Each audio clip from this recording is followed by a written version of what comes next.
আমাদের শিল্প কারখানা বাসা বাড়ি এলাকার দিকে অনেক জায়গায় দেখা যাচ্ছে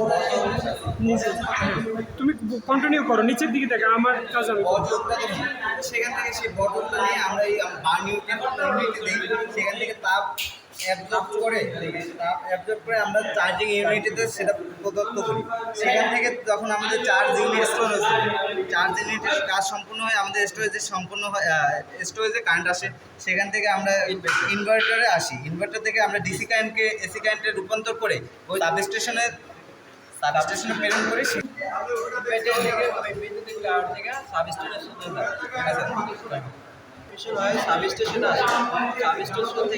ট্রান্সমিশন হয়ে সাবস্টেশনে আসবে, সাবস্টেশন থেকে গ্রাহক পর্যায়ে কনজিউমার হবে, তাই তো? এই প্ল্যান্টের নাম হলো হাইব্রিড সোলার সিস্টেম।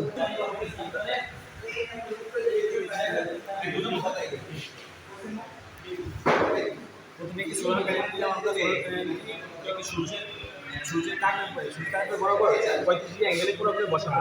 তারপরে একটি আমরা ডিসি মোটর বসাবো পানির উৎসের কাছে ডিসি মোটর বসিয়ে ডিসি মোটরে যেই পানির উৎস থেকে একটি লাইন দেব। তারপরে সরাসরি সোলার প্যানেলটি থেকে সরাসরি কোনো স্টুডেন্ট ছাড়াই ডিসি মোটরকে ব্যবহার করে শেষ ক্ষেত্রে পানি দিচ্ছি।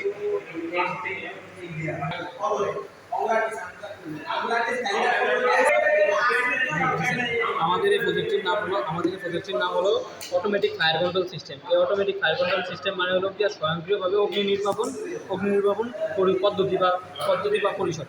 আমরা এই সিস্টেমটির মাধ্যমে এই যে ফায়ার সেন্সর নামে একটা যন্ত্র আছে, ফায়ার সেন্সরের মাধ্যমে আমরা ওগুলো গিয়ে আগুন যে কোনো জায়গায় আগুন লাগার পরে আগুনটা নিয়ন্ত্রণ অটোমেটিকভাবে মানে ওগুলোকে সরাসরিভাবে লেগে আগুন নিভিয়ে দেওয়ার জন্য লেগে সার্কিটটি ব্যবহার করতে পারি। যেরকম মনে করেন যদি আমাদের এই জায়গায় এই একটা বাসাটার ভিতরে আগুন লাগার পরে অটোমেটিকলি আগুনটা নিভে যাবে। কীভাবে নিভবে সেটা আমরা প্র্যাকটিক্যালি দেখাইতে পারবো।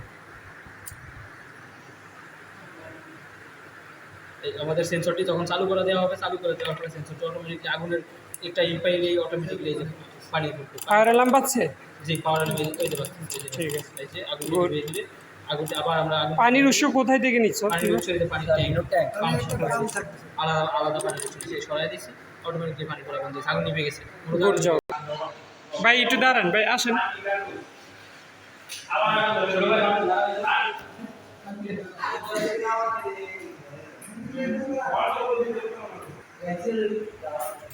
আমাদের এই প্রজেক্টের নাম হলো একাধিক সুইচ দ্বারা একটি বাতিকে স্বতন্ত্রভাবে নিয়ন্ত্রণ। একাধিক সুইচ দ্বারা একটি বাতিকে স্বতন্ত্রভাবে নিয়ন্ত্রণ। এই কথাটির অর্থ হলো যে আমাদের বাসা বা বিশাল যেই ভবনের যে এক্সিট পয়েন্ট থাকে, আমাদের বাসার বা ভবনের যে হেড বা এক্সিট পয়েন্ট থাকে, পয়েন্টে আমাদের যে বাতিগুলো থাকে। যদি মনে করেন যে আমাদের 5তলা ভবন, সে ভবনে আমি 5তলা থাকি, তো 5তলা সিঁড়িতে যে লাইটটা আমরা ব্যবহার করছি 5তলা সিঁড়িতে, এখন বাসা থেকে বাইরে হওয়ার সময় আমি কি করছি, সুইচটা দিয়ে আমি তো নিচের দিকে নিয়ে আমি হাঁটে আসছি, আসার ফলে বাতিটা তো জ্বলবে, হয় আমাকে রুমে যেয়ে আবার বাতিটা বন্ধ করা লাগবে, আর নয়তো বাতিটা জ্বলে থাকবে। এই জন্য আমরা সিস্টেমটা করছি কি, যে এই সিস্টেমটার ফলে আমরা সিঁড়ির গোড়ায় আরেকটা এই 2-way সুইচ ব্যবহার করছি, যাতে আমি ওকে যাওয়ার সময় কি লাইটটা অফ করে দিয়ে যেতে পারি। এইটাই এই প্রোগ্রাম।